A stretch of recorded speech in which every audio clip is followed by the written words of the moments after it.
ይህ የኢትዮጵያ ቴሌቪዥን ነው።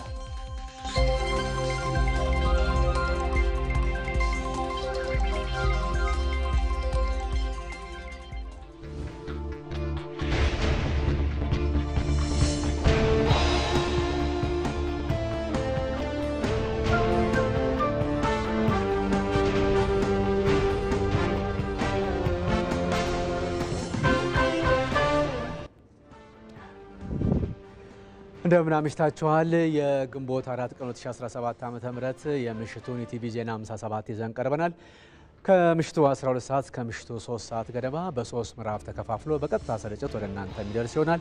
ምርጫችሁን የኢትዮጵያ ቴሌቪዥን ስላደረጋችሁ እናመሰግናለን። እንደተለመደው አርዕስተ ዜናውን እናስቀድማለን።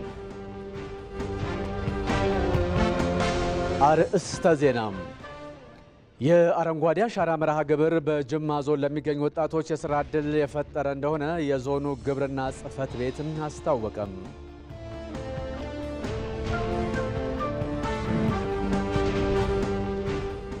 ኢትዮጵያና ቻይና ባለፉት 50 ዓመታት ጠንካራ ዲፕሎማሲያዊ ግንኙነት መፍጠራቸውን በኢትዮጵያ የቻይና አምባሳደር ቼን ሃይ ለኢቲቪ ተናገሩ።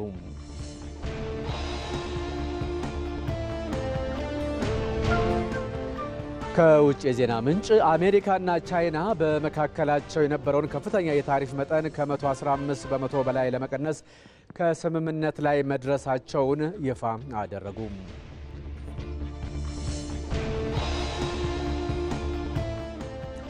ከዜናው ጋር ተመስገን በየነ ነኝ። የኢትዮጵያ ፌዴራል ፖሊስ ቴክኖሎጂዎችን በመጠቀም የወንጀል መከላከልና ምርመራ አገልግሎት ውጤታማነት ማሻሻል መቻሉን ኮሚሽነር ጄኔራሉ ደመላሽ ገብረ ሚካኤል ተናገሩ። በሕዝብ ተወካዮች ምክር ቤት የሕግና ፍትህ ጉዳዮች ቋሚ ኮሚቴ የኢትዮጵያ ፖሊስን የበጀት ዓመቱን የ9 ወራት አፈጻጸም ገምግሟል። በአፈጻጸም ግምገማ የተነሱ ጥያቄና መልሶች አሉ። እሱን ነው የምንከታተለው። ሀገራችንን ከፍ ሊያደርግ የሚችል ስራዎች እየተሰሩ መሆናቸው እጅግ የሚያስመሰግን ነው። ይሁንና ሁሉም የፌዴራል ፖሊስ አባላት የሪፎርሙ አካል ሆኗል ወይ? ውጤታማ መሆን የቻልነው አንዱ በስርዓትና ሳይንሱን ተከትሎ የሪፎርም ስራው መሰራቱ፣ ሁለተኛው ደግሞ አመራሩ ሪፎርሙን አውቆ እስከታች ላለው ሰራዊት ይሄ ሪፎርም በተቋማችን እንደሚተገበር ከፍተኛ የሆነ የስልጠናና የግንኙነት መድረኮች ተፈጥረው እንደዚሁ ደግሞ በተግባርም እያንዳንዱ ሰራዊት አመራር እንዲሳተፍ በማድረግ ተግባራዊ በማድረጋችን የትኛውም ደረጃ ያለ የኛ አባል በፖሊስ ውስጥ የመጣውን ለውጥ በባለቤትነት የሚያውቅ የሚገልጽ እና ለተሰጠው ተልዕኮ ደግሞ ሕገ መንግስታዊ ተልዕኮ መስዋዕትነት ጭምር ከፍሎ የሀገሩን በማጽናት ውስጥ የበኩሉን ድርሻ እየተወጣ ያለና በቀጣይም ለመወጣት ዝግጁ የሆነ ሰራዊትና አመራር የተፈጠረበት መሆኑን በዚህ አጋጣሚ ለመግለጽ ነው። የሐሰት ፕሮፓጋንዳዎችን የሚያሰራጩ ግለሰቦችና አንዳንድ የሚዲያ ባለቤቶችን ከሚመለከታቸው አካላት ጋር በመሆን ስርዓት ከማስያዝ አንጻርና በሕግ እንዲጠየቁ ከማድረግ አንጻር ምንድነው እየተሰራ የሚገኘው የሚለውን ሀሳብ ቢሰጥበት። ጠንካራ እርምጃዎች እየተወሰዱ ይገኛሉ። ይህን ለማስታወስ በቅርቡ የተደረጉት በተለይ ኢቢኤስ ሚዲያ ሐሰተኛ ዶክመንተሪ በግልጽ ሀገር ላይ ሽብር በሚፈጥር መልኩ በጣም የጋዜጠኝነትን ስነ ምግባር በሚያጎድፍ መልኩ ከጸረ ሽብር ከጸረ ሰላም ኃይሎች ጋር ከውስጥና ከውጭ በመተባበር ከፍተኛ ጉዳት ለማድረስ የነበረውን በምርመራ እንግዲህ ሪቨርስ በማድረግ ወደ ሕግ እንዲቀርቡ በማድረግ ኦልሞስት ወደ 17 የሚሆኑ በዚህ ጉዳይ የተሳተፉት ከውጭም ከውስጥም እንዲጠየቁ ለማድረግ ተሞክሯል።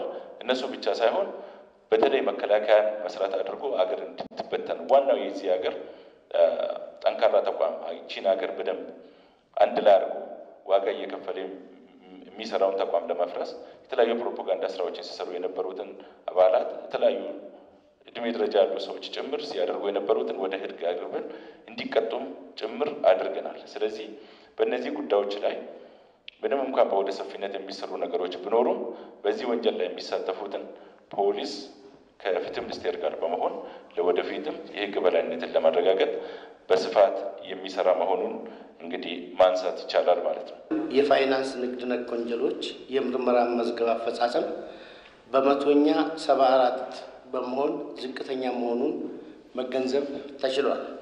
በመሆኑም እንደ ሌሎቹ የወንጀል አይነቶች ከዚህ በላይ መሄድ ያልተቻለበት መሰረታዊ ችግር ምንድነው? ማብራሪያ ቢሰጥበት።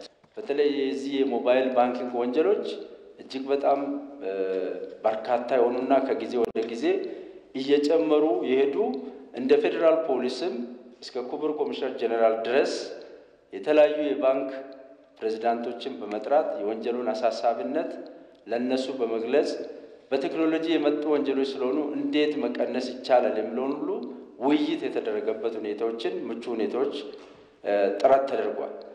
ከዚህ አልፎ ግን እኛም ምንድነው የዚህ የሞባይል ባንኪንግ ወንጀሎች በተለይ ቴክኖሎጂ ወለድ ስለሆኑ ለምንድነው ወንጀሎች የሚበዙ ብለን ትኩረት ሰጥተን በአሁን አራተኛ ሩብ ዓመታችን ላይ የመጨረሻ ዓመት ላይ ከ80 የሚበልጡ ተጠርጣሪዎችን በቁጥጥር ስር ውለን በተለይ በቡድን የሚሰሩ ናቸው።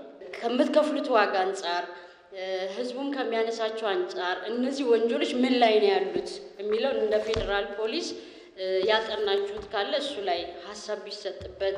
ዋናው መንገዶች በተለይ የውጪ ገቢ መንገድ የምንላቸው ከዚህ እስከ ሞያሌ፣ ከዚህ እስከ ጅቡቲ፣ ከዚህ እስከ ጋላፊ እንዲሁም በሰሜን መስመርም እስከ መተማ እና እንዲሁም በጋምቤላ በመሳሰሉት ቦታዎች ላይ ተገቢውን ቁልፍ የሆኑ ቦታዎችን በመያዝ ስምሪቶች እንዳይስተጓጎሉ ዜጎች በሰላም ወጥተው በሰላም እንዲገቡ ከዚህ ያለፈ ጸጥታ ችግሮች ደግሞ ካሉ በራሱም እንዲሁም በተቀናጀ መንገድ ጸረ ሰላም ኃይሎችን የመግታት ስራ ላይ በሰፊው ተሰርቷል። ቅድም በዝርዝርም ቀርቧል። ከዚህ አንፃር ስናይ የተሳካ ስራዎች ተሰርተዋል ብሎ መውሰድ ይቻላል። በችግር የሚነሱ ቀጠናዎችን ስንወስድ በጣም ትልልቅና ግዙፍ ሀብት የወጣባቸው ኢቭን ለህዳሴ ግድብ እንኳን የሚያገለግሉ ትላልቅ ማሽነሪዎች ናቸው ታጅበው መንገድ ተዘግቶ አካባቢው ላይ የሚገጥመው ማንኛውም ጸጥታ ችግር እየተከላከለ የህይወት መስዋዕትነትም ጭምር እየተከፈለ የተሰራባቸው ሁኔታዎች ናቸው ያሉት። አሁን አጠቃላይ በሁሉም ቀጠና በመናይበት ጊዜ መሻሻሎች አሉ። በትክክልም አንጻራዊ ለውጥ የመጣበት ሁኔታ ነው ያለው። በየጊዜው የሚከሰቱ ግጭቶች ከጊዜ ወደ ጊዜ እየተሻሻሉ በመምጣታቸው ይሄ እናንተ በሰራችሁ ስራ ከሚመለከተው አካል ጋር በቅንጅት የሰራችሁ ስራና የመጣ ውጤት ስለሆነ ቋሚ ኮሚቴው በጥንካሬ ተመልክቶታል።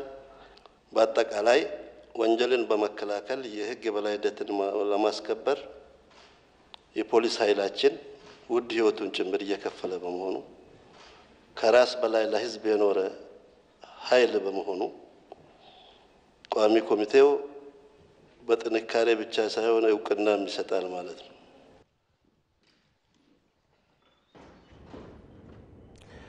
ኢትዮጵያና ቻይና ባለፉት 50 ዓመታት ጠንካራ ዲፕሎማሲያዊ ግንኙነት መፍጠራቸውን በኢትዮጵያ የቻይና አምባሳደር ቼን ሃይ ለኢቲቪ ተናገሩ። የሀገራቱ ግንኙነት ኢኮኖሚያዊ ግቦች ላይ ያተኮረ መሆኑንም ነው የገለጹት። ያነጋገራቸው ሳዳት ሙሐመድ ሳኒ ነው። ኢትዮጵያና ቻይና ከግማሽ ምዕተ ዓመት በላይ ያስቆጠረ የሁለትዮሽ ግንኙነት አላቸው። ቻይና በዓለም ላይ ካላት ኤምባሲ በአዲስ አበባ የሚገኘው በአራተኛ ደረጃ ላይ ይቀመጣል። ይህ ከጊዜ ወደ ጊዜ እያደገ የመጣውን የሁለቱን ሀገራት ግንኙነት አመላካች ነው። በኢትዮጵያ የቻይና አምባሳደር ቼን ሃይ ከኢቲቪ ጋር በነበራቸው ቆይታ ግንኙነቱ በመተማመን እንዲሁም በመተባበር ላይ ያተኮረ ነው ብለዋል። Regarding to the bilateral relations of between China and Ethiopia, when ቻይናና ኢትዮጵያ ረጅም ዘመን ያስቆጠረ ግንኙነት ነው ያላቸው። ሁለቱ ሀገራት ዲፕሎማሲያዊ ግንኙነት የጀመሩት እንደ አውሮፓውያን አቆጣጠር በ1970 ነው። ሆኖም ከዛ በፊት የቻይናው ጠቅላይ ሚኒስትር ጆን ላይ በ1964 ከልኡካን ቡድናቸው ጋር አዲስ አበባን ጎብኝተዋል። በ1971ም አፄ ኃይለ ሥላሴ በቻይና ጉብኝት አድርገዋል። ባለፉት 50 ዓመታት የሁለቱ ሀገራት ግንኙነት በመተማመንና በመተባበር ላይ ተመስርቶ እያደገ ነው። ሁለቱ ሀገራት ትብብር ከሚያደርጉባቸው ዘርፎች መሰረተ ልማት አንዱ ነው። አምባሳደሩ እንደሚሉት ሀገራቸው ለዘላቂ ልማት ስራዎች ስኬት የመሰረተ ልማት ግንባታ አስፈላጊ መሆኑን ትገነዘባለች ብለዋል። ሀገራቸው በዘርፉ የምታደርገው ድጋፍ ይህንን ያገናዘበ መሆኑን አመላክተዋል። ቻይና መሰረተ ልማት ለዘላቂ ልማት አስፈላጊ መሆኑን በደንብ ትረዳለች። እንደ ሀገር ለዚህ ነው የቻይና ኩባንያዎች ኢትዮጵያ ውስጥ ግንባታ እንዲያካሂዱ የምናበረታታው። ቻይና በአምራች ዘርፉ ዓለም አቀፍ መሪነት የያዘች ሀገር ነች። ቻይናውያን አምራቾችና ስራ ፈጣሪዎች ወደ ኢትዮጵያ በመምጣት ዘርፉ ይበልጥ እንዲነቃቃ ጥረት እያደረጉ መሆኑን ተናግረዋል። ሜድ ኢን ኢትዮጵያ ኤክስፖ በአምራች ኢንዱስትሪ ዘርፍ ኢትዮጵያ ተስፋ ሰጪ እንቅስቃሴ በማድረግ ላይ ነች። የኢትዮጵያ ታምርት ንቅናቄ መንግስት ለዘርፉ የሰጠውን ትኩረት ያሳያል። ዘርፉን ለማነቃቃት ቻይናም የበኩሏን ድጋፍ በማድረግ ላይ ነች። የቻይና ፋብሪካዎች እንዲሁም ስራ ፈጣሪዎች ወደ ኢትዮጵያ እንዲመጡ የቻይና መንግስት ያበረታታል። የአፍሪካ ሀገራት እርስ በርስ ግንኙነታቸው እንዲሳለጥ የሮድ ኤንድ ቤልት ኢኒሼቲቭ ወሳኝ ሚና መጫወቱን ጠቁመዋል። ሌላው የቤልት ኤንድ ሮድ ኢኒሼቲቭ ነው። ይህ ፕሮጀክት የአፍሪካ ሀገራት እርስ በርሳቸው እንዲሁም ከቻይና ጋር የተሻለ ግንኙነት እንዲፈጥሩ የሚያስችል ነው። የኢትዮ ጅቡቲ የባቡር መስመር ፕሮጀክትም የዚሁ አንዱ ማሳያ ነው። በዓለም አቀፍ ሁኔታ ላይ አስተያየት የሰጡት አምባሳደር ቼን የአሜሪካን የታሪፍ ጉዳይ አስመልክቶ ጉዳዩ አግባብ ባለው መልኩ በውይይት መፈታት እንዳለበት ተናግረዋል። አዲስ አበባ በርካታ የዓለም አቀፍና አህጉር አቀፍ ጉባኤዎችን በማስተናገድ የኮንፈረንስ ቱሪዝም ማዕከልነቷን እያጠናከረች ትገኛለች። መዲናዋ በአሁኑ ወቅት በኮሪደር ልማት የተሰራላት የሚገኘው መሰረተ ልማት ደግሞ ለኮንፈረንስ ቱሪዝሙ ወሳኝ ተግባር እንደሆነ ነው የሚገለጸው። መቅደላዊት ደረጀ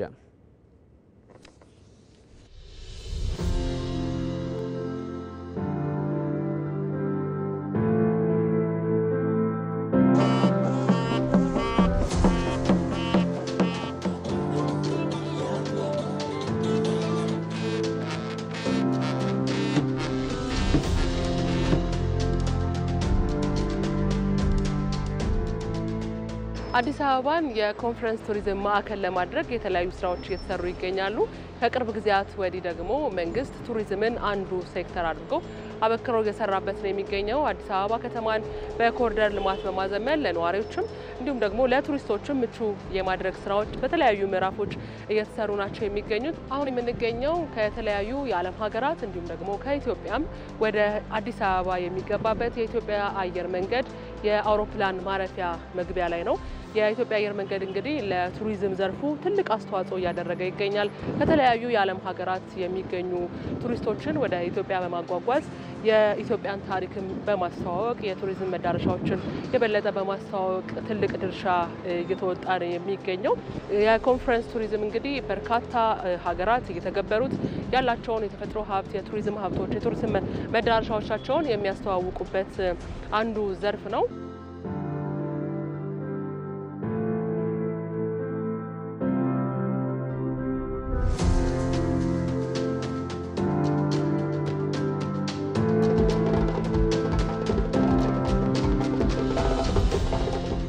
አሁን የምንገኘው ደግሞ አዲስ ኢንተርናሽናል ኮንቬንሽን ማዕከል አካባቢ ነው። ይህ ማዕከል ከተመረቀ በኋላ የተለያዩ ኤግዚቢሽኖችን እንዲሁም ደግሞ ኮንፈረንሶች ተካሂደውበታል። በቅርብ የተጠናቀቀው የኢትዮጵያ ታምርት 2017 ኤክስፖ አንደኛው ነው። ይህ ደግሞ በኮንፈረንስ ቱሪዝም ከሚተገበሩ ተግባራት አንደኛው ነው። የኮንፈረንስ ቱሪዝም ጠቃሚታዎችን ደግሞ ስንመለከት የመጀመሪያው ኢኮኖሚያዊ ተጠቃሚነት ነው። አንድ ሀገር በኮንፈረንስ ቱሪዝም የተለያዩ ዓለም አቀፋዊ ሆኑ አህጉር አቀፋዊ ጉባኤዎችን ኤግዚቢሽኖችን ስታዘጋጅ የተለያዩ አገልግሎቶችን በዛው ጎን ለጎን ይቀርባሉ። ይህ ደግሞ ለተለያዩ ዘርፍ ላይ ላሉ ሰዎች አገልግሎቱን በሚሰጡ ጊዜ የሚፈጠርላቸው የስራ ዕድል ኢኮኖሚያዊ ተጠቃሚ እንዲሆኑ ያደርጋቸዋል። ሌላኛው የቱሪስት መዳረሻ ልማቶችን የበለጠ ማስተዋወቅ ነው። ስብሰባዎቹ ጎን ለጎን የሚደረጉ የጉዞ ስነ ስርዓቶች፣ የቱሪስት ቦታዎችን የመጎብኘት ስነ ስርዓት አንዱ ከኮንፈረንስ ቱሪዝም ሊገኝ የሚችል ጠቀሜታ ነው። በተለይ ደግሞ አዲስ አበባ የኮንፈረንስ ቱሪዝም ማዕከል ለማድረግ ሰፊ ስራዎች እየተሰሩ ነው። በዚህ ወቅት ደግሞ የሚኖሩ የመሰረተ ልማት ግንባታዎች ለነዋሪውም ሆነ ለሚመጣው ቱሪስት እጅግ ምቹ ሆነው በሚኖረው ደግሞ እዚህ ባለው ቆይታ ጥሩ ጊዜ አሳልፎ እንዲሄድ የሚያደርጉ መሰረተ ልማቶች ሲሟሉ አንደኛው ከኮንፈረንስ ቱሪዝም ሊገኝ የሚችል ጠቀሜታ ነው ብለን እንገልጸዋለን። ሌላኛው ደግሞ የባህል ልውውጥ ነው።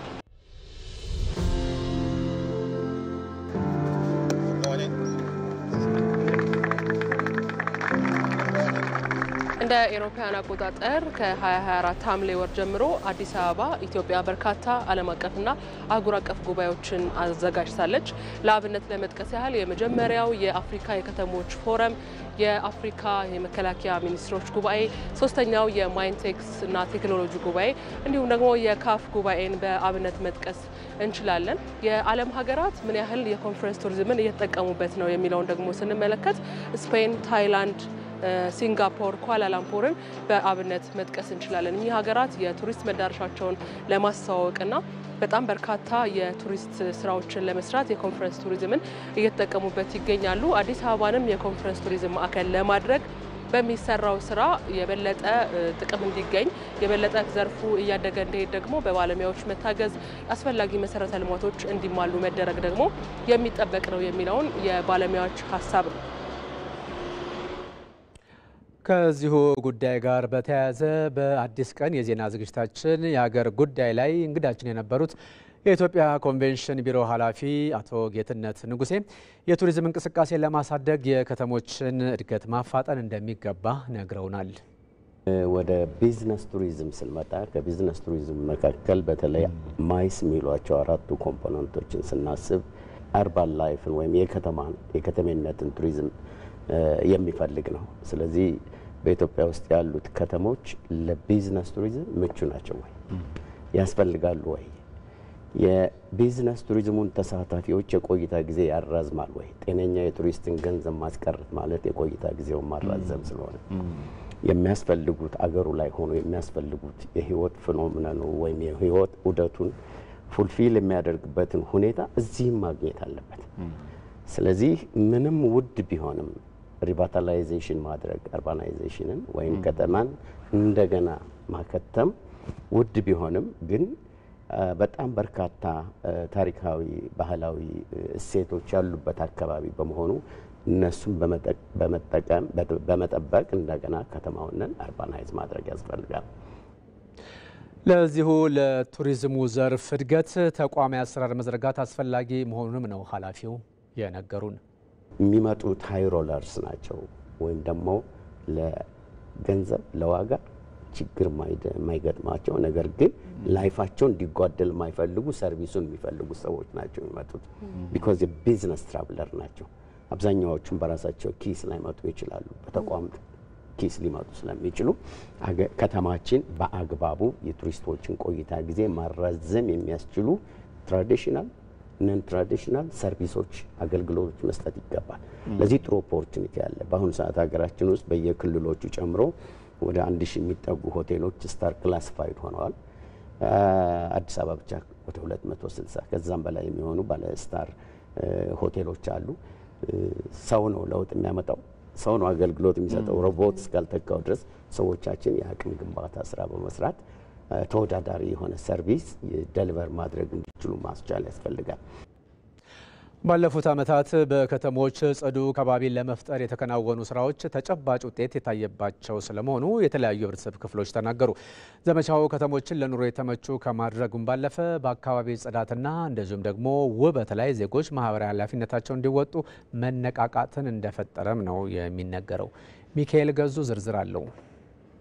ከተሞችን በዘላቂነት ጽዱና ውብ አድርጎ ለማስጠበቅ የደረቅና ፍሳሽ ቆሻሻ አወጋገድ ስርዓትን ማዘመን እንደሚገባ ይገለጻል። በባለፉት የለውጥ ዓመታት በሀገር ደረጃ ጽዱ ከተሞችን ለመፍጠር በስፋት ሲሰራ ቆይቷል። ይህም ከተሞች ለኑሮ የተመቹ እንዲሆኑ በማስቻል ረገድ አዲስ ምዕራፍ የከፈተ ስለመሆኑ በቦረና ዩኒቨርሲቲ የጂኦግራፊ ትምህርት ክፍል መምህሩ ገልማ ዋቆ ይናገራሉ። ከተማ ላይ ስፔሻሊ አሁን ካርቦን የሚያመነጭ አክቲቪቲዎች በጣም ይበዛል። የመኪናዎች እንቅስቃሴ፣ የኢንዱስትሪዎች ሎኬሽናቸው በብዛት ከተማ ላይ ነው ያላቸው። ፕላስቲክ ወስቶቹን ሌላ ሶሊድ ወስቶቹን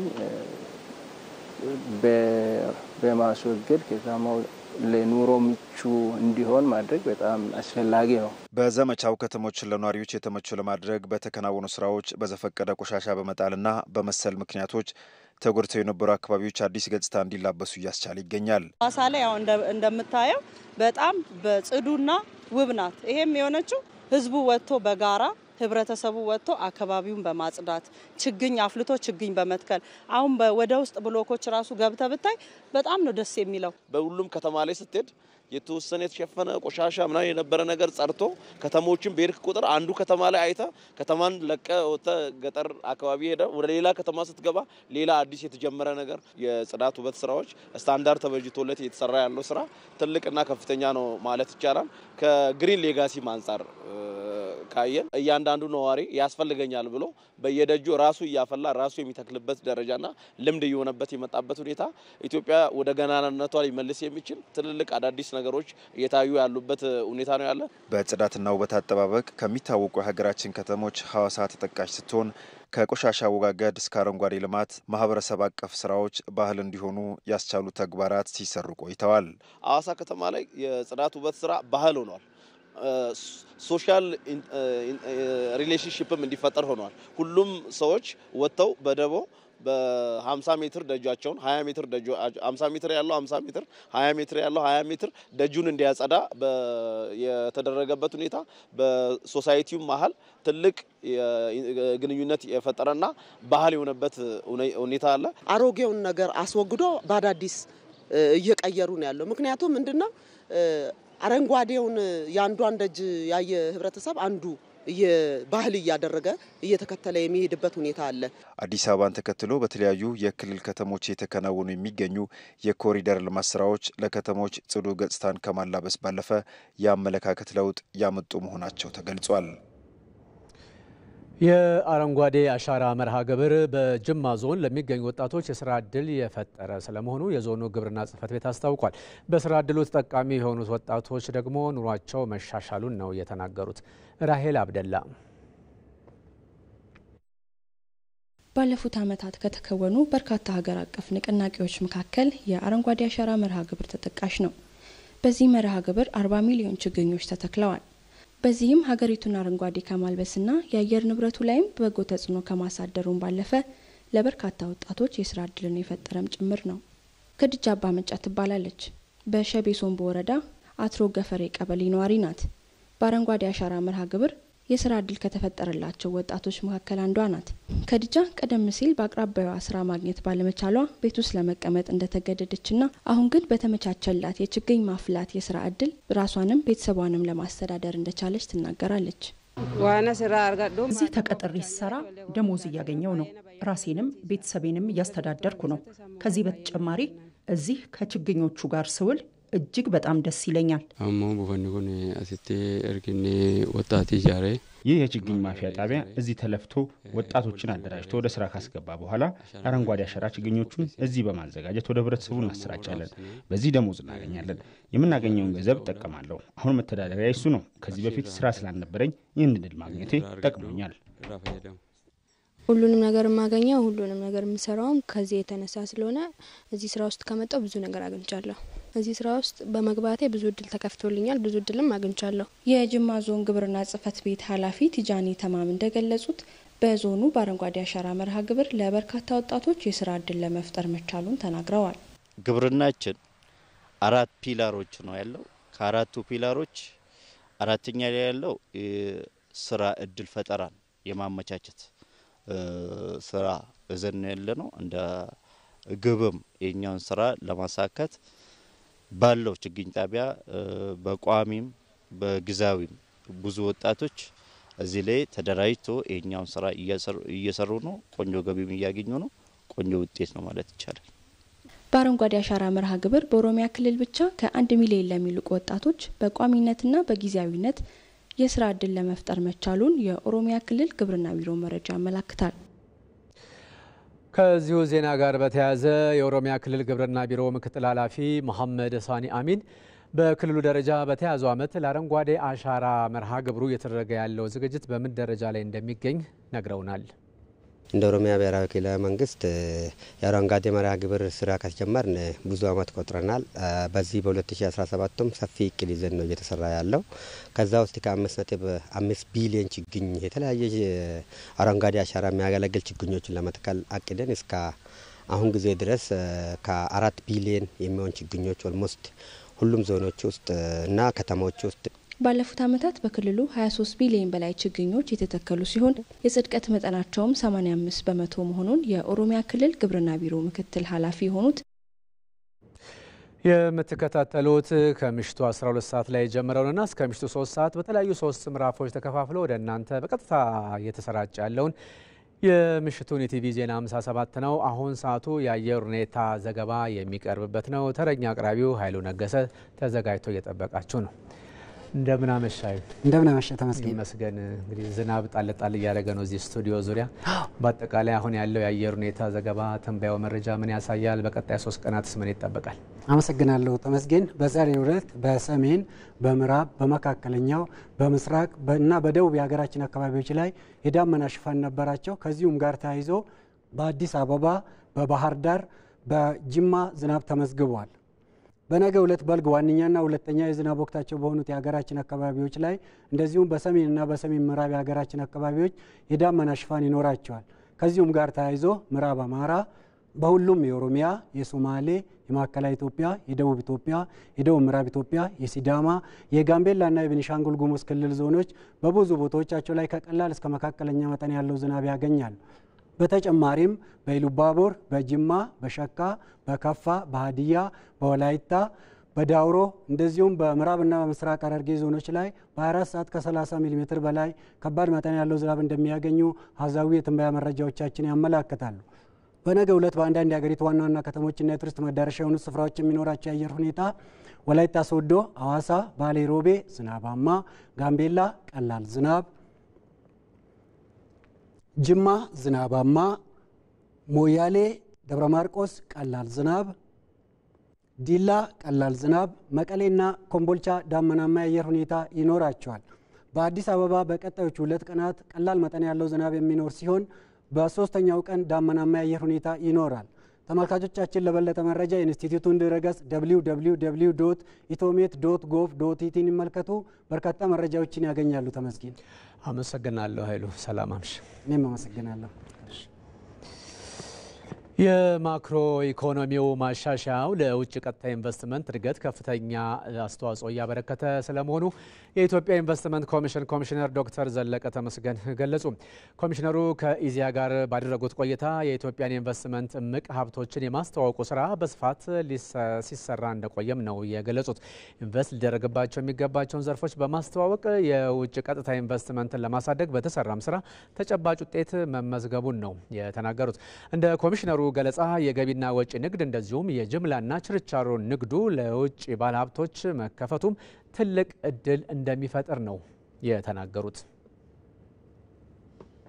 እየተደረጉ ያሉት የአጠቃላይ ኢኮኖሚውን ሴክተር የመክፈት ስራዎች አልቲሜትሊ ሄዶ የውጭ ቀጥተኛ ኢንቨስትመንቱንም ሆነ ኢኮኖሚን በማነቃቀጥ ረገድ ያላቸው አስተዋጽኦ እጅግ በጣም ከፍተኛ ነው ብለን ልንወስደው እንችላለን።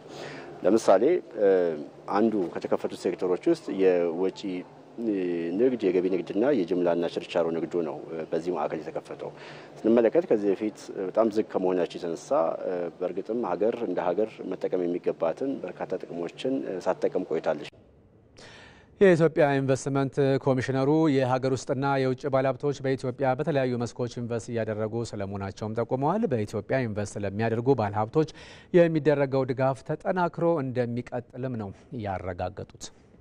አጠቃላይ የተሟላ የማክሮ ኢኮኖሚክ ማሻሻያችንም ሆነ እንደ ሀገር ባለፉት 7 ዓመታት ስናደርጋቸው የነበሩት ኢኮኖሚ ማሻሻያዎች በጥቅሉ ሲታዩ በከፍተኛ ሁኔታ ኢኮኖሚን የማነቃቃት ስራ አጠቃላይ የነበረብን ስብራትን በመጠገን ረገድ አስተዋጽኦቸው በጣም ከፍተኛ ነው ብለን ልንወስድ እንችላለን። ኤክስፖርትን ብናይ ለመጀመሪያ ጊዜ ኢትዮጵያ ከ5 ቢሊዮን በላይ የደረሰችበት ይሄም አንዱ ከኢኮኖሚ ጋር ተያይዞ በተሰሩት አጠቃላይ ስራዎች ጋር የሚያያዝ ነው ብለን ልንወስድ እንችላለን ማለት ነው። በሌላ በኩል በኢትዮጵያ ከቅርብ ዓመታት ወዲህ የውጭ ቀጥተኛ ኢንቨስትመንትን ከመሳብ ባለፈ ሀገር በቀል ባለሀብቶችን በማፍራቱ ረገድ አበረታች ስራዎች እየተሰሩ ይገኛሉ። ለዚህም ከጥቃቅንና አነስተኛ ደረጃ ተነስተው ወደ ግዙፍ የሚባል የኢንቨስትመንት ኩባንያ ደረጃ የተሸጋገሩ ባለሀብቶችን መጥቀስ ይቻላል። በዚህ ጉዳይ ላይ ሳምሶን ገድሉ ለሕክምና አገልግሎት የሚውሉ ቁሳቁሶችን እያመረተ በሚገኝ አንድ ተቋም ውስጥ ያደረገው ቅኝት አለ። እሱን አሁን የምንከታተለው አሁን የተገኘውበት ቦታ ላይ የሕክምና ቁሳቁስ ይመረታል። ያ ቁሳቁስ ምንድነው? ከውጭ ሀገር ከሚመጣው አንጻር ደግሞ ምን እያስቀረልን ነው የሚለውን በሰፊው እናያለን። አብራችሁኝ ሆነው እንዴት አለ? እነዚህ የምታያቸው ከአሁን በፊት በብዙ ዶላር ይገቡ የነበሩ የሕክምና መገልገያ መሳሪያዎች ሆስፒታል ፈርኒቸሮች ናቸው። አሁን እኛ ጋር መመረት ጀምረዋል። ያለፉትን 5 ዓመታት እነዚህን የመሳሰሉ የሕክምና መገልገያ መሳሪያዎች እናመርታለን። አሁን እንደሚታወቀው ከአውሮፓ፣ ከቻይና፣ ከህንድ እነዚህ በብዙ ዶላር ይጫናሉ። እኛ ጋር መመረት ከጀመሩ በኋላ ደንበኞቻችን በብር ይገዛሉ። ስንጀምር በትንሽ ካፒታል ነው የጀመርነው። በ2500 ብር ካፒታል አቅማችንንና እውቀታችንን ብቻ ይዘን ነበር የተነሳ ነው። አሁን ላይ ከኢንቨስትመንት አንጻር ያው ከፍተኛ ኢንቨስትመንት ላይ ደርሰናል። 1200 ካሬ ላይ እንሰራለን። 10000 ካሬ የሚያስፈልገው ስራ ነው። ብዙዎቹ በጣም ትሪትመንት ይፈልጋሉ። አሁን ካፒታላችን ወደ 50 ሚሊዮን ደርሷል። አሁን በ15 ቀን ውስጥ እስከ 300 አልጋ ለሆስፒታሎች የማድረስ አቅም አለ። ሮ ማቴሪያሉ እንዳልኩ 90% ሀገር ውስጥ ነው። እዚህ ሀገር ውስጥ አብዛኛው ዱከም ኢንዱስትሪ መንደር፣ ቃሊቲ ብረታ ብረት ምናምን ያመርታቸዋል። ቅድም ለመናገር እንደሞከርኩት ሞተር፣ የተለያዩ በጣም ትንሽ ነገሮችን ብቻ ከውጭ ሀገር ነው ማለት ነው። እዚህ መስሪያ ቤት እንግዲህ መስራት ከጀመረ ጀምሮ እስካሁን ሰዓት አንድ 5 ዓመት በፊት በጣም ትናንሽ ነገሮች አነስተኛ ነገሮች ነበር የምንሰራው። በአሁን ሰዓት ላይ ግን ኤሌክትሪክ አልጋዎችን ሁሉ ማምረት ጀምረናል። በኤሌክትሪክ የሚንቀሳቀሱ አልጋዎችን እድገት አለን፣ ለውጥ አለን፣ በጣም ትልቅ ለውጥ አለን። ቴክኖሎጂ ዓለም ላይ የተፈጠረውን ቴክኖሎጂዎች በሙሉ ሀገራችን ላይ በአሁን ሰዓት ላይ መጠቀም እንችላለን። የአቅሙ አለን። እነዛ ቅድም ያየናቸው ሲመረቱ ያየናቸው ፓርቶች በአጠቃላይ እኛ የመድኃኒት ቁጥጥር ባለስልጣን የሙያ ፈቃድ አለን ሀገር ውስጥ እንድናመርት። ውጭ ሀገር የሚመረቱትን የሚመስሉ አልጋዎች ሀገር ውስጥ እናመርታለን። በተመሳሳይ ኳሊቲ፣ በተመሳሳይ የሳይዝ ማለት ነው። እነዚህን ለማሟላት ሲባል እያንዳንዱ ነገር ስቴፕ ባይ ስቴፕ የተለያየ ቦታ ይፈልጋል። ካለን ቦታ አንጻር አብቅተን ነው የምንሰራ፣ ግን በቂ አይደለም። ይሄ ስራ በባህሪው ቦታ ይፈልጋል። ቢያንስ 10000 ካሬ ያስፈልገዋል። እኛ ግን 1200 ካሬ አመቻችተን እየሰራን። አሁን እንግዲህ ብዙ ስራ እየሰራችሁ ነው ያላችሁት። በጣም ጥሩ ቆይታ፣ ጥሩ ጊዜ ነበረኝ። በጣም አድርጌ አመሰግናለሁ። በጣም እሺ፣ አመሰግናለሁ። በሌላ በኢንቨስትመንቱ ዘርፍ ላይ ወዳተኮረ ዜና ስናልፍ በኢትዮጵያ የግል ባለሀብቱ በተለያዩ ዘርፎች በስፋት እንዲሰማራ እየተደረጉ የሚገኙ ጥረቶች ውጤት እያስመዘገቡ እንደሚገኙ ነው የተጠቆመው። በሀገሪቱ የተመቻቹ የማበረታቻ ድጋፎች የሀገር ውስጥ ባለሀብቶች በአዳዲስ የኢንቨስትመንት ዘርፎች እንዲሰማሩ እድል እንደፈጠረላቸውም ነው የተጠቀሰው። ዝርዝሩን ያዘጋጀችው ብሩክታዊት አስራት ናት። ኢትዮጵያ በኢንቨስትመንት ተመራጭ ሀገር እንድትሆን ለማድረግ በሀገሪቱ ያሉ የኢንቨስትመንት አማራጮችን የማስተዋወቅ ስራ እየተሰራ መሆኑ ይታወቃል። ከቅርብ ጊዜ ወዲህ በዘርፉ እየታዩ ያሉ ለውጦች ደግሞ እየተከናወኑ ያሉት የማስተዋወቅ ስራዎች ውጤታማ መሆናቸውን እያሳዩ ይገኛሉ። በሀገሪቱ በርካታ ባለሀብቶች በተለያዩ የኢንቨስትመንት ዘርፎች ተሰማርተው ለሌሎችም የስራ እድል እየፈጠሩ ይገኛሉ። የምናመርታቸው ምርቶች ፒቪሲ ድሬኔጅ ፓይፕ አለ፣ ፒቪሲ ፓይፕ የምንላቸው፣ ኤሌክትሪካል ኮንዲዩት ፓይፕ የምንላቸው አሉ፣ ፒፒአር ፓይፖች አሉ እና ኤችዲፒ ደግሞ አዲሱ መስመራችን ኤችዲፒ ሀገር ውስጥ አምርተን ከውጭ የሚገባውን የውጭ ምንዛሬ ማዳን ችለናል። የቴክኖሎጂ ሽግግር ሆኗል። በእኛ ደግሞ አቅም ተፈጥሯል ማለት ነው። ከጅማ አካባቢ፣ ነቀምት፣ ከይርጋ ጨፌ፣ ከሲዳማ አካባቢ ነው የምናስገባው። ድርጅቱ እንግዲህ አሁን ከተመሰረተ ኦልሞስት ወደ 8 ወር አካባቢ ነው። ከ50 እስከ 60 ያላነሰ ጉልበት ሰራተኛ ተሰማርቶ እየሰራ ነው። በቋሚ ደግሞ ከ20 እስከ 25 ያላነሰ ቋሚ ሰራተኛ በስታፍ ደረጃ እየሰራ ነው። በሀገሪቱ የግል ባለሀብቶችን በመሳብ በኩል በተለይ በግብርና፣ በማኒፋክቸሪንግ፣ በኢንዱስትሪ፣ በአይሲቲ፣ በማዕድንና ቱሪዝም ላይ ያተኮረ ውጤታማ ስራዎች እየተከናወኑ ይገኛሉ። በአሁኑ ወቅትም በኢትዮጵያ ወደ 29 ልዩ የኢኮኖሚ ዞኖች የተለዩ ሲሆን ባለሀብቶች በተመቻቸላቸው ማበረታቻ ተጠቃሚ በመሆን በልዩ የኢኮኖሚ ዞኑ እንዲያለሙ እየተደረገ መሆኑ ይጠቀሳል። የሀገር በቀል ኢኮኖሚ ማሻሻያ 2ን ስንመለከት ከዛ ውስጥ አንዱ ካስቀመጣቸው 4 ፒላሮች ውስጥ አንደኛው የግል ዘርፉን ተሳትፎ ማሳደግ ወይም ደግሞ የፕራይቬት ሴክተር ፓርቲሲፔሽን ማሳደግ እንደ አንድ አንጓ አድርጎ ነው ያስቀመጠው ማለት ነው። እንግዲህ እሱና መሰል ጉዳዮችን ተከትሎ የተሰሩትን ጉዳዮች ስንመለከት አንዱ በተለይ ከዚህ በፊት ወደ ሪፎርም ስንገባ ኢትዮጵያ በተለይ በዚህ የምቹ የኢንቨስትመንትና የቢዝነስ አካባቢ በመፍጠር ረገድ የነበራትን ደረጃ ስናየው በዓለም ባንክም አካባቢ 159ኛ አካባቢ የነበር ነው።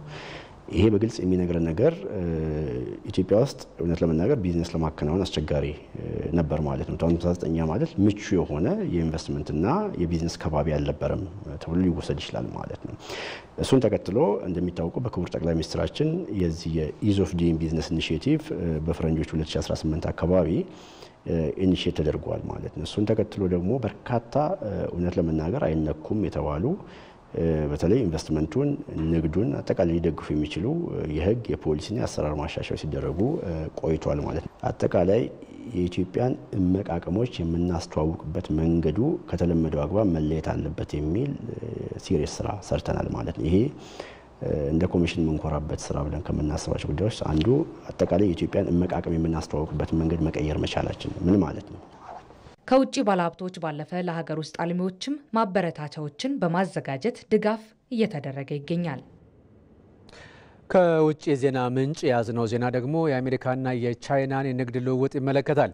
አሜሪካና ቻይና በመካከላቸው የነበረውን ከፍተኛ የሚባለው የታሪፍ መጠን ከ115 በመቶ በላይ ለመቀነስ ከስምምነት መድረሳቸውን ይፋ አድርገዋል። ትንታኔውን ያዘጋጀው አለምነህ ዋሴ ነው። ሁለቱ ሀገሮች የደረሱበት ይህ ስምምነት ለሚቀጥሉት 3 ወራት አሜሪካ 145 በመቶ የነበረውን የቻይና ታሪፍ ወደ 30 በመቶ ስታወርድ፣ ቻይና ደግሞ 125 የነበረውን የአሜሪካ ታሪፍ ወደ 10 በመቶ ብቻ ቆልቁለዋለች። ሁለቱ ኢኮኖሚያዊ ልዕለ ኃያላን የዓለምን ኢኮኖሚያዊ ጤንነትና ደህንነት ብቻ ሳይሆን አጠቃላይ መረጋጋትን ሁሉ ያዳመነ በር የመከርቸም ጠበኛ አቋማቸውን ቀብረው ራሳቸውንና ቀሪውን ዓለም ኢኮኖሚያዊና ፖለቲካዊ ጤና እፎይ ያደረገ በር ከፍተዋል። እዚህ ውጤት ላይ ለመድረስ የሁለቱ አገራት ተደራዳሪ ባለሥልጣኖች በስዊዘርላንዷ ጄኔቫ ከተማ ቅዳሜና እሁድን ፋታ ያልሰጠ ማራቶን ድርድር ተቀምጠዋል። ጄኔቭ ላይ ያወዱት አስደናቂና ስር ነቀል የታሪፍ ቅነሳ ከነገ በስቲያ ሜይ 14 ወይም ግንቦት 6 ቀን ጀምሮ ተግባራዊ መሆን ይጀምራል። ዋሽንግተንና ቤጂንግ መተቃቀፋቸውን ተከትሎም ዓለም አቀፍ መዋለ ንዋይ አፍሳሾች ደስታቸውን መደበቅ አልቻሉም። በሁለቱ ግዙፋን ግዙፍ የታሪፍ ፍልሚያ ትሪሊዮኖች የከሰሩና ጭጋግ የዋጣቸው የገንዘብ ገበያዎች፣ የተቋረጡና የተዘጉ የአቅርቦት ሰንሰለቶችና በዚህም የተነሳ በዓለም ላይ ያንጃበበው የኢኮኖሚ ድቀት ስጋት እንደ ጤዛ ተኗል። የቦንድ ገበያዎች በመላው ዓለም ከፍ ብለዋል። ቻይና ይህ የተወሰደው የታሪፍ ቅነሳ ለመላው ዓለም የጋራ ጥቅም የመስራች ነው ብላለች። የንግድ ሚኒስቴሯ ባወጣው መግለጫ አሜሪካ በንግድ ላይ ከቻይና ጋር መስራቷን እንደሚቀጥል ተስፋውን ገልጿል። ሁለቱ ሀያላን የደረሱበትን ይህን ስኬት እየቀጠሉ ለመሄድም የሚያስችላቸውን ሜካኒዝም ወይም ዘዴ ነድፈዋል። ያውም በሁለቱ መካከል ባለው ኢኮኖሚያዊና የንግድ ግንኙነቶች ላይ በቀጣይነት የሚወያይ ቡድን መስርተዋል። ቡድኑ በአሜሪካ በኩል በገንዘብ ሚኒስትሩ ስኮት ቢሴንት ይመራል። በቻይና በኩል ደግሞ ምክትል ጠቅላይ ሚኒስትር ሂ ሊፋንግ ይመሩታል። ቀጣዩ ውይይታቸው በአሜሪካ ወይም በቻይና ውስጥ አለዚያም ሁለቱ የተስማሙበት ሦስተኛ አገር ውስጥ ይሆናል። የምሥራቹን ከጄኔቭ ለዓለም ያበሰሩት የአሜሪካው የገንዘብ ሚኒስትር ስኮት ቢሴንት ነበሩ። ከዓለም አቀፋዊ የገንዘብ ገበያዎች መነሳት ጋር አብረው ከፍ ካሉት መካከል የዓለም የነዳጅ ዋጋም ይገኝበታል። 12 ሰዓት ላይ ጀመረው ኢቲቪ ዜና 57 በ3 ምዕራፍ ተከፍሎ እስከ ምሽቱ 3 ሰዓት ይዘልቃል። ምዕራፍ 1ን እዚህ ላይ ገታ እናደርጋለን። የቢዝነስና የስፖርት ዘገባዎች ጨምረን ደግሞ በምዕራፍ 2 ልክ 1 ሰዓት ሲሆን እንገናኛለን። ተመስገን በየነ ነኝ። 1 ሰዓት ላይ እንገናኝ።